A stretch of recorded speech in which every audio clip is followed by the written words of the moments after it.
Baik, kalau begitu kita mulai saja ya Bu ya. Ya. Bismillahirrahmanirrahim. Assalamualaikum warahmatullahi wabarakatuh. Waalaikumsalam warahmatullahi wabarakatuh. Waalaikumsalam warahmatullahi wabarakatuh. Bismillahirrahmanirrahim. Alhamdulillahirabbil alamin wa bihi nasta'in ala umuri dunya waddin wa ala alihi washabihi ajmain. Allahumma rabbi shrah li sadri wa yassir li amri wa hlul 'uqdatam min lisani yafqahu qawli. Segenap puji dan syukur marilah kita panjatkan kehadirat Allah Subhanahu wa taala yang telah memberikan nikmat iman, Islam dan kesehatan kepada kita semua, sehingga di siang hari ini, di hari Sabtu tanggal 21 Oktober 2023, kita dapat bersilaturahmi bersama secara virtual dalam rangka webinar diseminasi budaya positif yang sebagai penyelenggaranya yaitu Bu Luciana Alawiyah SSI selaku calon guru penggerak angkatan 9 Kabupaten Sukabumi dari SMA Negeri 1 Jampang Kulon, betul ya Bu ya? Pilih lepat. Salawat dan salam semoga senantiasa Allah limpahkan kepada panutan kita, Nabi besar Nabi Muhammad Shallallahu Alaihi Wasallam, kepada keluarganya, para sahabatnya, para tabiin tabiatnya, dan kepada kita selaku pengikutnya, mudah-mudahan mendapatkan syafaatnya di yaumil akhir kelak. Amin ya robbal alamin. Bapak Ibu yang kami hormati, mewakili Ibu Lucy, tentunya kami mengucapkan terima kasih atas kesediaan Bapak Ibu semua dalam mengikuti kegiatan webinar kali ini. Mudah-mudahan ini menjadi kebaikan untuk kita semua, memberikan manfaat demi amanah kita dalam mencerdaskan anak bangsa sebagai pengajar, sebagai pendidik, sebagai guru yang profesional, dan tentunya mudah-mudahan kebaikan Bapak Ibu dibalas oleh Allah dengan pahala berlipat. Amin ya robbal alamin. Untuk selanjutnya,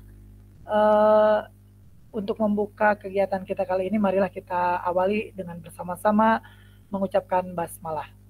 Bismillahirrahmanirrahim. Untuk selanjutnya, mari kita simak bersama pemaparan materi dari Ibu Luciana Alawiyah SSI yang akan menyampaikan tentang pemahaman dan pengalaman penerapan budaya positif. Dipersilakan Ibu Lucy. Ya, terima kasih Pak Heru yang telah menjadi moderator dan membuka kegiatan ini.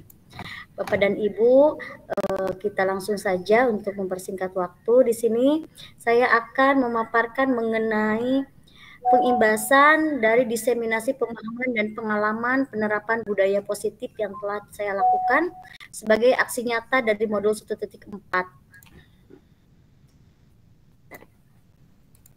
Nah, jadi Bapak dan Ibu, mari kita di sini belajar bersama, berkolaborasi dan saling mendukung agar dapat mewujudkan budaya positif di sekolah kita masing-masing. Jadi sesuai dengan tujuan pendidikan dari Ki Hajar Dewantara, bahwa tujuan pendidikan itu adalah menuntun segala kodrat yang ada pada anak-anak agar mereka dapat mencapai keselamatan dan kebahagiaan yang setinggi-tingginya baik sebagai manusia maupun sebagai anggota masyarakat. Dalam budaya positif ini ada nilai-nilai atau keyakinan-keyakinan dan kebiasaan-kebiasaan yang berpihak pada siswa agar siswa dapat berkembang menjadi pribadi yang kritis, penuh hormat dan bertanggung jawab. Nah, dalam konsep utama modul budaya positif ini ada 6 materi pokok, yaitu yang pertama disiplin positif dan nilai-nilai kebajikan universal, ada teori motivasi, ada kebutuhan dasar manusia, ada 5 positif kontrol, ada keyakinan kelas, dan ada segitiga restitusi. Kalau buat saya disiplin berarti sesuai dengan aturan, Bu.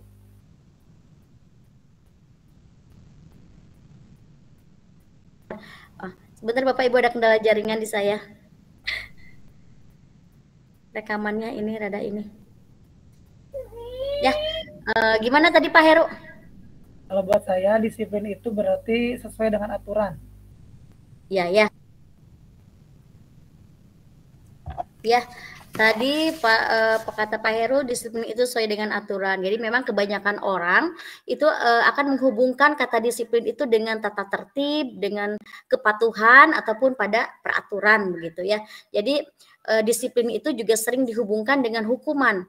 Padahal itu sungguh berbeda karena belajar tentang disiplin positif itu tidak harus dengan selalu memberi hukuman, bahkan justru dengan salah satu alternatif terakhir itu hukuman tidak perlu digunakan sama sekali ya.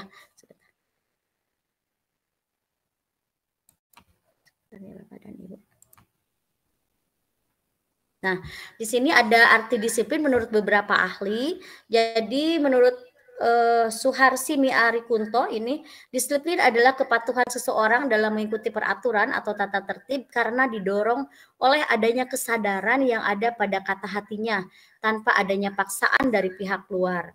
Ataupun menurut Thomas Gordon, di sini disiplin adalah perilaku dan tata tertib yang sesuai dengan peraturan dan ketetapan atau perilaku terlihat saya atau perilaku yang diperoleh dari pelatihan yang dilakukan secara terus-menerus. Nah, jadi dalam disiplin positif ini merupakan unsur utama dalam terwujudnya budaya positif yang kita cita-citakan di sekolah. Karena makna disiplin positif yang dikemukakan oleh Ki Hajar Dewantara maupun oleh Diana Gosen ataupun oleh beberapa pakar pendidikan, ini mengartikan disiplin itu sebagai bentuk kontrol diri, yaitu belajar untuk mengontrol diri agar dapat mencapai suatu tujuan yang mulia. Jadi ketika orang memiliki disiplin, artinya mereka memiliki pengendalian diri yang baik. Disiplin ini adalah kewajiban moral di antara banyak kelompok orang, sehingga perilaku disiplin ini diwajibkan oleh beberapa undang-undang, bahkan kewajiban hukum lainnya. Baik, dan Bapak dan Ibu, kita masuk ke teori motivasi hukuman dan penghargaan. Jadi dalam teori motivasi hukuman dan penghargaan ini menurut Diana Gosen ada 3 teori motivasi perilaku manusia. Yang pertama, untuk menghindari ketidaknyamanan atau hukuman, kemudian untuk mendapatkan imbalan atau penghargaan dari orang lain, dan untuk menjadi orang yang mereka inginkan dan menghargai diri sendiri dengan nilai-nilai yang mereka percaya.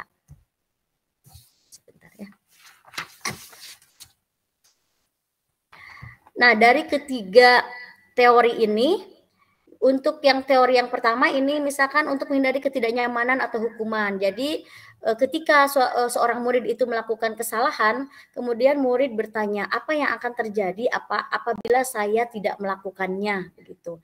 Kemudian ini masuk ke dalam motivasi eksternal.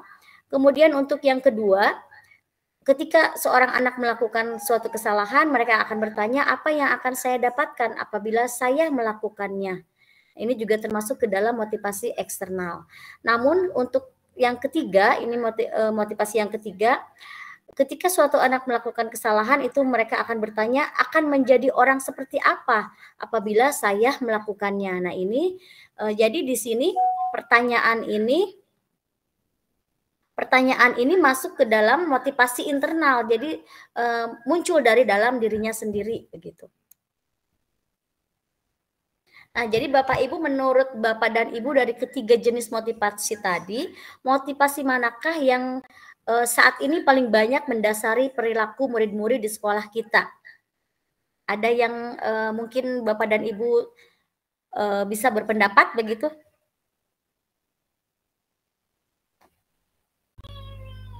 Silakan Bapak dan Ibu. Bu Reni, mangga. Ya, Bu Reni silakan.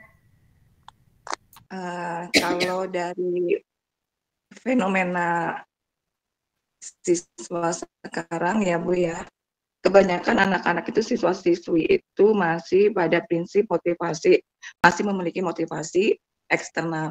Artinya mereka itu melakukan sesuatu itu karena satu, untuk menghindari hukuman. Misalkan tugas, mereka mengerjakan tugas, kebanyakan karena kalau saya tidak mengerjakan tugas maka nanti ada konsekuensi, misalnya hukuman atau tidak ada nilai gitu.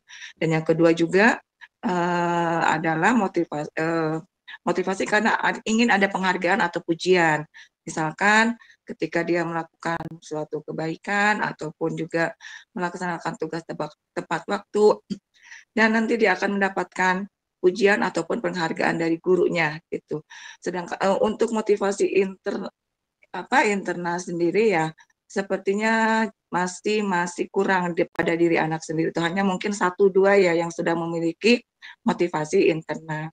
Begitu mungkin Bu Lucy, Pak Heru untuk pendapat saya. Terima kasih. Iya, terima kasih Bu Reni, ya luar biasa sekali ya. Bu Reni memang benar sekali, kebanyakan siswa-siswi di kita itu masih dalam teori motivasinya itu masih motivasi yang ke-1 dan ke-2 ya. Jadi masih dalam motivasi eksternal dengan mengharapkan penghargaan atau imbalan, bahkan karena mereka itu takut karena adanya hukuman begitu ya. Baik, kita lanjutkan dulu. Nah, jadi di sini untuk motivasi tadi, motivasi itu adalah dorongan yang timbul pada diri seseorang secara sadar ataupun tidak sadar untuk melakukan suatu tindakan dengan tujuan tertentu. Tadi ada motivasi eksternal dan motivasi internal ya. Untuk motivasi eksternal ini biasanya murid melakukan kedisiplinan itu karena takut atau menghindari hukuman atau mengharapkan penghargaan. Sedangkan motivasi internal ini murid melakukan kedisiplinan itu dikarenakan sadar akan nilai-nilai kebajikan yang ada pada dirinya sehingga ia menghargai nilai kebajikan dirinya sendiri gitu. Nah, jadi menurut Bapak dan Ibu ketika kita memberikan penghargaan kepada murid misalkan, apakah penghargaan itu berefek baik atau buruk bagi siswa-siswi kita kalau misalkan kita senantiasa memberikan penghargaan begitu? Ya, silakan Mama Bu Bu Dida. Ya, terima kasih Bu Lucy atas waktunya. Ya, kalau menurut saya ya ketika kita memberikan penghargaan kepada anak, misalnya dalam tugas. Kadang misalkan dalam tugas itu minimal saya akan memberikan nilai, atau misalkan setiap mengerjakan tugas bawa ke depan saya kasih checklist gitu. Atau misalnya setiap dikumpulkan itu akan saya beri cap. Itu beda. Jadi ketika misalkan ada satu kelas karena kebetulan hari Jumat dan waktunya tidak cukup, jarang saya periksa, jarang saya checklist, jarang saya cap. Itu pas ketika saya mau memeriksa, mau memasukkan nilai, ternyata nilainya pada kosong. Tetapi untuk kelas-kelas yang lain yang waktunya cukup gitu ya, tidak banyak terpotong, ternyata tingkat kerajinan mereka itu lebih banyak, lebih rajin. Terus anak-anak tuh kadang berkomentar begini, jadi percuma biarin aja tidak mengerjakan karena toh nanti juga tidak akan diperiksa oleh gurunya. Jadi sekecil apapun penghargaan kita maupun hanya berupa checklist atau berupa cap, kalau menurut saya itu mempengaruhi motivasi siswa untuk melakukan hal yang positif seperti itu. Ya, terima kasih Bu Dida ya. Memang untuk penghargaan itu jadi kita tergantung pada konteksnya ya, Bapak dan Ibu. Terkadang kalau misalkan ini ada istilah yang dihukum oleh penghargaan. Jadi bahwa penghargaan ini berlaku sama dengan hukuman dalam arti meminta atau membujuk seseorang melakukan sesuatu untuk memenuhi suatu tujuan tertentu dari orang yang meminta atau membujuk. Dorongannya ini secara eksternal dan ada faktor ketergantungan. Jadi ketika penghargaan itu selalu diberikan, orang yang diberikan penghargaan itu nanti ada ketergantungan, katanya seperti itu ya. Ini menurut Alfie Cohen, beberapa dampak dari pemberian penghargaan ini bisa berdampak pada bahwa penghargaan itu mengurangi ketepatan, penghargaan itu tidak efektif, penghargaan itu bisa merusak hubungan, penghargaan bisa mematikan kreativitas, menurunkan kualitas atau mengurangi motivasi intrinsik. Tapi memang tadi seperti betul ya kata Bu Dida, jadi kita konteksnya mungkin dalam hal apa dulu. Jadi ketika kita memberikan penghargaan kepada siswa yang mengumpulkan tugas atau mengerjakan tugas, tentunya itu juga akan menjadi motivasi untuk siswa ya, bukan berarti itu untuk membuat siswa ketergantungan dengan penghargaan yang kita berikan itu gitu. Kalau menurut saya sih seperti itu. Jadi Bapak Ibu di sini kita sharing pendapat ya, tidak terpaku dengan apa namanya di sini dengan materi yang saya sampaikan begitu. Jadi kita di sini sharing pendapat dan saya minta saran dan masukannya dari Bapak dan Ibu semua. Nah, jadi kemudian kita masuk ke bentuk program kebajikan ini suatu atau apresiasi. Jadi dalam memberikan apresiasi atau pengakuan terhadap siswa itu perlu diingat atau perlu ada beberapa hal yang harus diperhatikan. Yang pertama itu beri dukungan secara khusus, kemudian beri pengakuan secara pribadi, beri pengakuan kepada semua murid secara bergantian, beri pengakuan secara konsisten dan fokus pada prosesnya. Nah, ini contoh pengakuan atau apresiasi kebajikan. Ketika ada kemarin saya memperhatikan nilai kebajikannya berarti ini ada rasa empati yang begitu besar. Nah, ini situasinya ketika melihat murid itu menolong sesamanya atau menolong temannya di kelas. Kemudian saya menghargai, misalkan ini ada nilai kebajikan kepedulian. Ini situasinya ketika kita melihat saat siswa itu membantu teman-temannya dalam tugas kelompok misalkan. Nah, kemudian ada sebagai pembukanya itu kita mengucapkan terima kasih. Di sini ada nilai kebajikan rasa tanggung jawab dalam situasi ketika siswa itu memungut kertas-kertas yang berserakan di lantai. Jadi di sini ada nilai-nilai kebajikan yang kita perhatikan. Nah, ini ada contoh perbedaan antara hukuman dan konsekuensi ya. Di sini ada mencatat 100 kali dalam buku kalimat saya tidak akan terlambat lagi. Misalkan ini untuk siswa yang sering terlambat sekolah. Nah, menurut Bapak Ibu ini termasuk ke dalam hukuman atau konsekuensi. Lari mengelilingi lapangan basket karena terlambat hadir di sekolah ini juga termasuk hukuman atau konsekuensi. Bagaimana Bapak dan Ibu? Ada yang bisa berpendapat? Untuk yang ke-1 dan ke-2 ini apakah hukuman atau konsekuensi? Ya. Bu Reni lagi, silakan. Hukuman ya. Iya. Ya. Kenapa Bu bisa masuk ke dalam hukuman? Mana dulu sih? Bentar.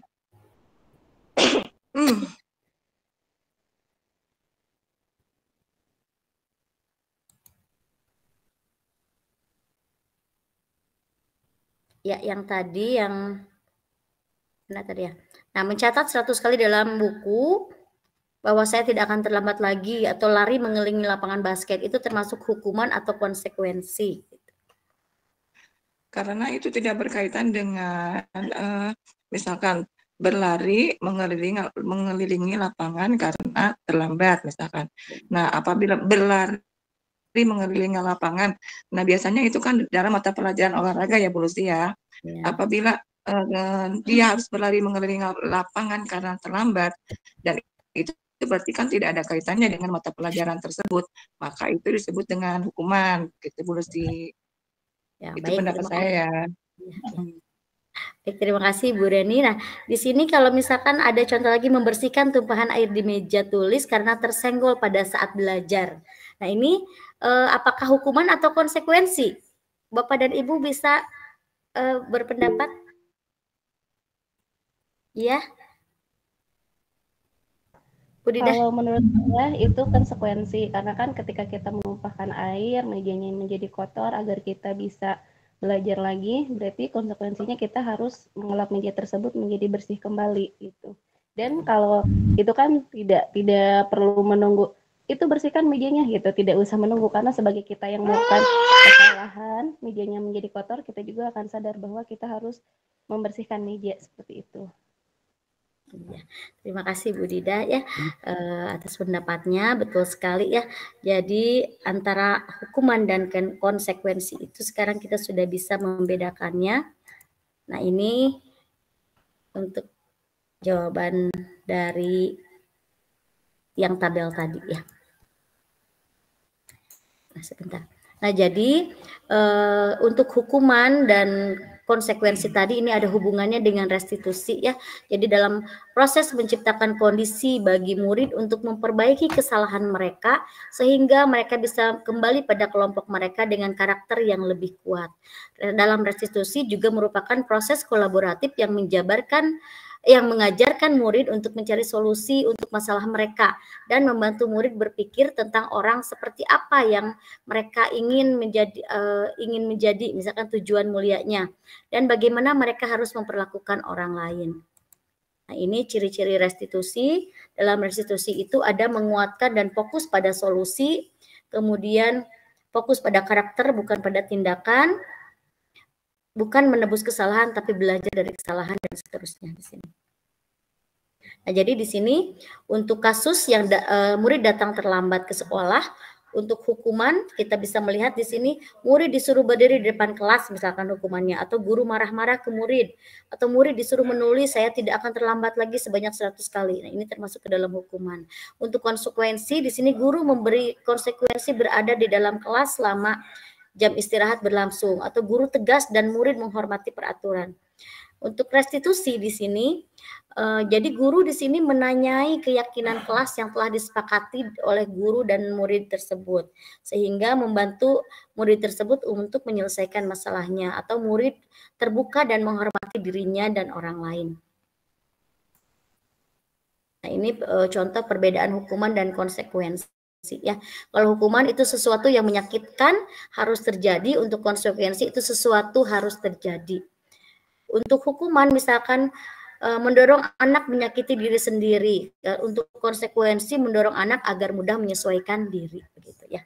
Tidak akan saya bahas karena waktu ya Bapak dan Ibu. Ini contoh juga. Nah, baik, kita masuk ke kebutuhan dasar manusia ya. Jadi menurut teori William Glasser dalam choice teorinya ini ada 5 kebutuhan dasar manusia ya. Ada penguasaan, kesenangan, kebebasan, kasih sayang dan rasa diterima. Nah, ini semua merupakan seluruh perilaku yang biasanya dilakukan oleh murid pada dasarnya memiliki tujuan tertentu. Jadi ketika seorang murid melakukan suatu perbuatan yang bertentangan dengan nilai-nilai kebajikan atau melanggar peraturan, hal itu sebenarnya dikarenakan karena mereka gagal memenuhi kebutuhan mereka. Jadi dengan mengetahui dan memahami kebutuhan dasar setiap murid, tentunya kita akan lebih mudah mengarahkan serta memfasilitasi mereka untuk bisa memenuhi kebutuhan dasarnya, yaitu dengan cara-cara yang positif tentunya.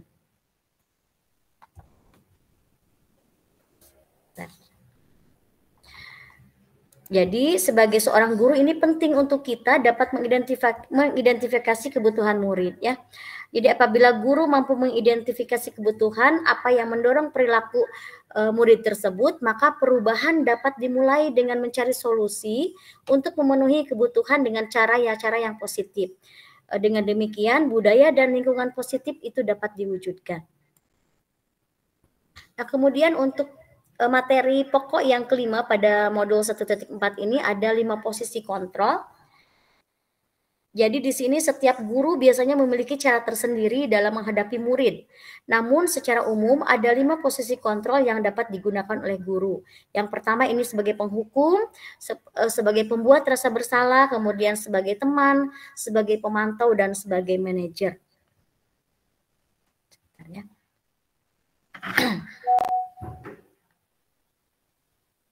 Bapak Ibu sebentar ya, ada yang mau join katanya belum diizinkan.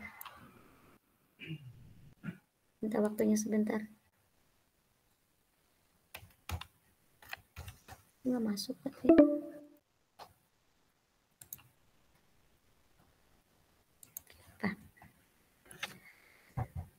Nah, jadi dari menyimak dan memahami 5 posisi kontrol guru di atas itu, maka kita sebagai seorang guru ini tentunya dapat memposisikan diri dengan baik pada setiap permasalahan yang dihadapi dan dalam penegakan disiplin maupun menumbuhkan karakter terhadap siswa kita di kelas maupun di lingkungan sekolah. Jadi misalkan untuk seorang penghukum, di sini menghardik atau menunjuk-nunjuk, menyakiti atau menyindir. Ketika guru berbuat seperti itu berarti ia sebagai penghukum ya. Kemudian ketika posisinya berada sebagai teman, itu biasanya membuat alasan-alasan untuk muridnya. Biasanya dengan bahasa, ayolah lakukan demi ibu gitu, atau masa kamu tidak mau, ingat ibu kan tidak ibu pernah bantu begitu. Jadi bahasanya itu seperti dengan teman lah, seperti itu ya. Nah, kemudian untuk posisi pemantau ini biasanya untuk guru itu selalu menghubungkan dengan peraturan begitu. Jadi apa peraturannya? Kemudian banyak apa ini? Jadi berapa banyak bintang yang harus kamu peroleh, misalkan berapa halaman yang harus ditulis gitu. Jadi itu ada kegiatan guru itu memantau kegiatan siswa tersebut ketika siswa tersebut melakukan kesalahan gitu. Nah, kemudian untuk posisi manajer ini posisi teratas ya dalam teori kontrol diri. Jadi seorang manajer itu biasanya mengajukan pertanyaan-pertanyaan. Guru itu bisa berkata, apa yang kita yakini, apa yang bisa kalian kerjakan untuk memperbaiki kesalahan ini, misalkan. Kemudian di sini ada penguatan, jadi ada penguatan, menguatkan pribadi masing-masing ya. Murid meletakkan dirinya sebagai individu yang positif dalam dunia yang berkualitas. Kemudian bagaimana caranya saya bisa memperbaiki keadaan ini, bagaimana caranya kalian memperbaiki yang sudah kalian lakukan tersebut gitu. Jadi di sini ada keyakinan dalam diri mereka untuk bisa memperbaiki kesalahannya. Nah, ini pertanyaan-pertanyaan yang biasanya digunakan untuk posisi-posisi kontrol diri tadi ya. Sebentar.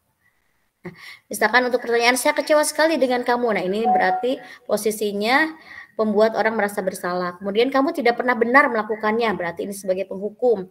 Ayolah, lakukanlah demi ibu atau demi bapak. Nah, ini sebagai teman. Kemudian untuk pemantau, apakah kamu mau mendapatkan stiker atau nilai untuk hari ini? Nah, itu sebagai pemantau misalkan. Tapi sebagai manajer itu biasanya kita menanyakan bagaimana kamu bisa menyelesaikan masalah ini. Jadi di sini ada musyawarah gitu ya dengan antara murid dengan siswa, dengan guru. Nah, jadi sebaiknya seorang guru itu berada pada posisi kontrol seorang manajer, karena manajer itu adalah posisi di mana guru berbuat sesuatu bersama dengan murid, mempersilahkan murid mempertanggungjawabkan perilakunya, mendukung murid agar dapat menemukan solusi atas permasalahannya sendiri. Jadi di posisi manajer ini murid diajak untuk menganalisis kebutuhan dirinya maupun kebutuhan orang lain. Nah, untuk materi yang kelima, Bapak dan Ibu, ini saya percepat saja. Jadi di sini ada keyakinan kelas. Keyakinan kelas adalah nilai-nilai universal yang disepakati tanpa ada paksaan dan diyakini bersama yang berasal dari penyatuan pikiran untuk menjadi nilai-nilai kebajikan dan dilaksanakan oleh seluruh warga kelas. Nah, ini untuk membuat keyakinan kelas, ini ada beberapa hal yang perlu diperhatikan. Yang pertama itu bisa membuat pernyataan keyakinan kelas yang senantiasa dalam bentuk yang positif. Keyakinan kelas yang dibuat tidak terlalu banyak. Keyakinan kelas yang dibuat seharusnya dapat diterapkan di lingkungan kelas. Semua warga kelas harus berkontribusi melalui curah pendapat dalam pembuatan keyakinan kelas tersebut. Kemudian keyakinan kelas dapat ditinjau kembali dari waktu ke waktu. Nah, dari keyakinan kelas ini merupakan salah satu disiplin positif yang bisa diterapkan dalam membangun budaya positif di sekolah. Jadi dengan adanya keyakinan kelas, di setiap kelas diharapkan dapat mewujudkan tujuan pendidikan yang berorientasi pada profil pelajar Pancasila. Dan Ibu mohon maaf ya, saya percepat sedikit. Nah, untuk teori materi yang keenam ini mengenai segitiga restitusi ya. Bentar.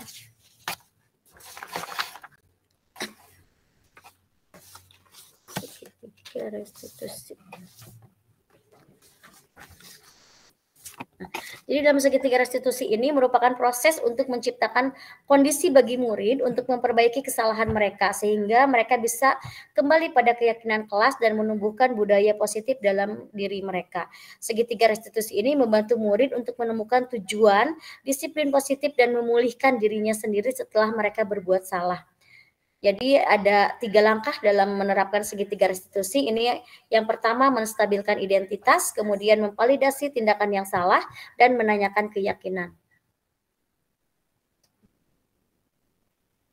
Nah, dalam menstabilkan identitas ini ada bisa kita mengajukan atau berkata berbuat salah itu hal yang manusiawi. Atau kita pasti bisa menyelesaikan permasalahan ini, atau kalau kamu menyalahkan dirimu sendiri terus-menerus, apakah kamu bersikap baik pada dirimu sendiri? Jadi ketika anak melakukan kesalahan itu, kita tidak langsung menjudge anak itu salah begitu ya. Jadi diajak ngobrol dulu, dilakukan penstabilan identitas di sini. Kemudian tahap kedua ada memvalidasi kebutuhan. Ini biasanya untuk membantu murid mengenali kebutuhan dasar yang ingin dipenuhinya ketika melakukan kesalahan itu. Dalam validasi kebutuhan ini biasanya guru bisa melakukan pendekatan dengan berkata, kamu bisa saja kan melakukan hal yang lebih buruk, tapi kamu tidak melakukannya kan? Atau kamu pasti punya alasan mengapa melakukan hal tersebut misalkan. Nah, ini kalimat-kalimat yang biasanya digunakan untuk menggali dalam validasi kebutuhan siswa. Nah, kemudian untuk yang ketiga ini menanyakan keyakinan. Nah, dalam menanyakan keyakinan ini untuk melihat kesalahannya itu dihubungkan dengan norma sosial dan nilai-nilai yang mendasari manusia yang berinteraksi dengan orang lain. Nah, biasanya dalam menanyakan keyakinan ini guru bisa mengatakan apa nilai yang kita percaya di kelas atau di sekolah kita, atau nilai-nilai universal apa yang telah kita sepakati. Kelas yang ideal itu seperti apa? Apa kamu ingin menjadi anak yang, atau kamu ingin menjadi anak yang seperti apa? Atau misalkan dalam menanyakan keyakinan itu, kamu masih ingat dengan keyakinan kelas yang sudah kita buat? Nah, itu bisa ya Bapak Ibu untuk menanyakan keyakinan ketika kita menerapkan segitiga restitusi terhadap siswa yang melakukan suatu kesalahan begitu. Nah, ini ada dokumentasi penerapan budaya positif yang telah saya lakukan. Jadi di lingkungan sekolah saya memang budaya positifnya alhamdulillah ya sudah berkembang baik. Jadi mereka itu sudah sopan santunnya sudah baik. Kemudian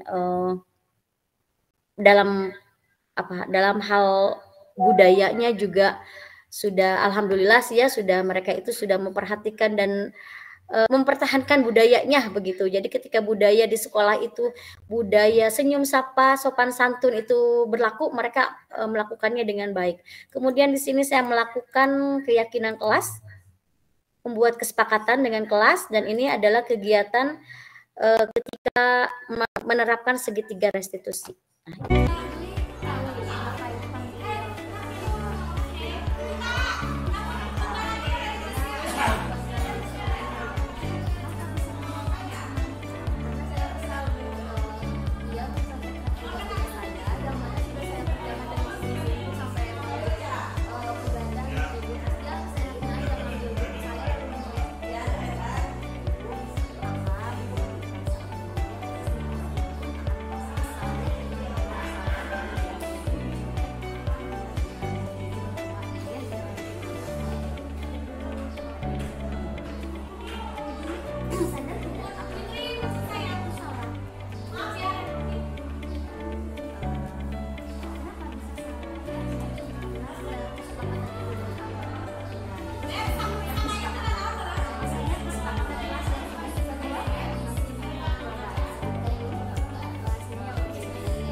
Assalamualaikum warahmatullahi wabarakatuh. Nama saya Dwi Andini dari kelas 1010.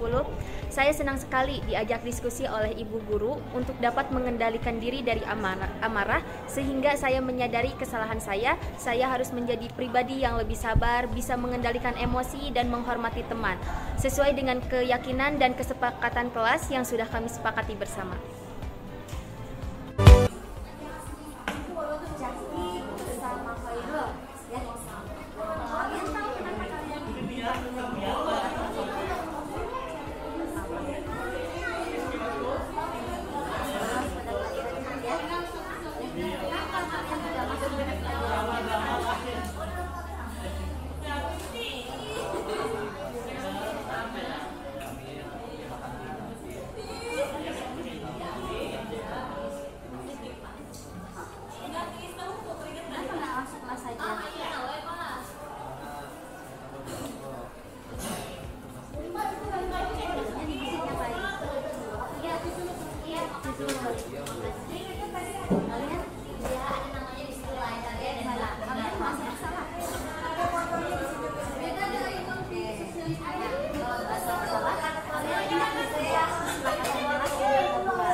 Assalamualaikum warahmatullahi wabarakatuh. Nama saya Ahmad Zaki dan teman saya Herul. Kami berterima kasih sekali pada Ibu Guru karena telah mengajak kami berdiskusi sehingga kami menyadari kesalahan kami karena tidak masuk pada saat jam pelajaran kimia.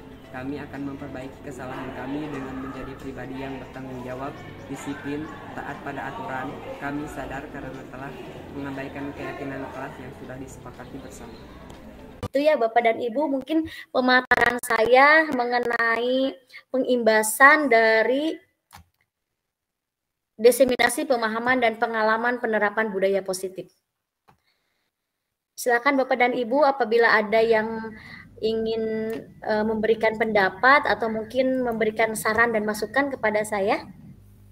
Baik, demikian Bapak Ibu pemaparan materi tentang diseminasi budaya positif dari Ibu Lucy. Jika dari Bapak Ibu ada yang ingin bertanya atau sharing ya, tukar pendapat begitu, kita brainstorming saja di sini. Dipersilakan Bapak Ibu. Mungkin pengalaman-pengalaman di sekolahnya masing-masing itu bisa jadi referensi untuk kita bersama. Terima kasih Pak Dwi Subekti. Jempolnya Ibu Dwi itu Pak, Bu, Pak. Bu Dwi. Makasih Bu Dewi. Bu Vina juga, lope-lopenya Ibu Vina, makasih.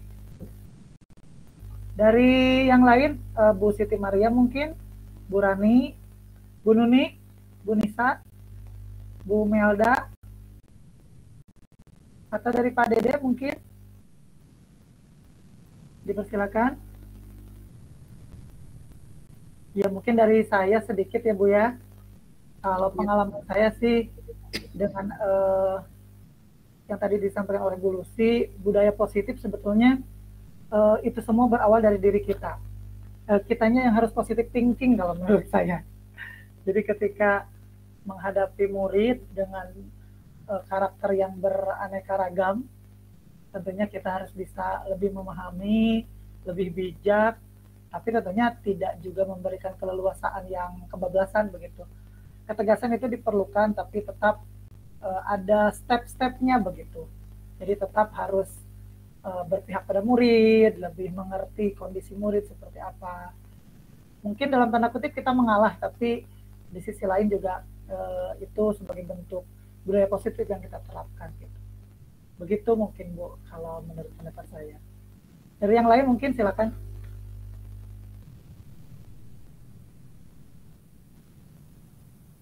Di sini waktunya 4 menit lagi Bu ya. Iya Pak.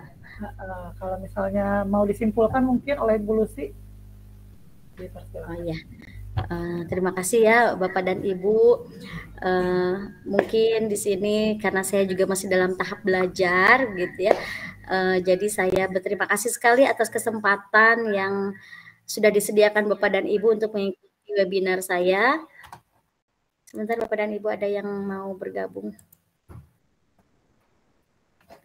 Nah, jadi memang untuk budaya positif di sekolah kita itu memang kita tergantung juga dengan kondisi sekolah masing-masing begitu ya. Nah, jadi Bapak dan Ibu, upaya untuk membangun budaya positif di sekolah, guru harus bekerja sama dengan kepala sekolah serta orang tua, serta seluruh warga sekolah tentunya. Jadi guru harus memiliki peran kunci dalam pengembangan disiplin positif dengan menciptakan ruang kelas yang berpusat pada peserta didik. Pendidikan karakter atau pembiasaan budaya positif di sekolah dapat dilakukan dengan hal pembiasaan dan dimulai dari hal yang sederhana, seperti menjaga kebersihan, menjaga kerapihan, juga sopan santun. Di sini guru dapat melibatkan dan bekerja sama dengan orang tua dalam penerapan disiplin positif ini. Ya, saya tutup dulu ya Bapak dan Ibu. Mohon maaf atas kekurangan dari pemaparan materi yang saya berikan. Terima kasih atas perhatian dari Bapak Ibu semua. Saya tutup. Wassalamualaikum warahmatullahi wabarakatuh.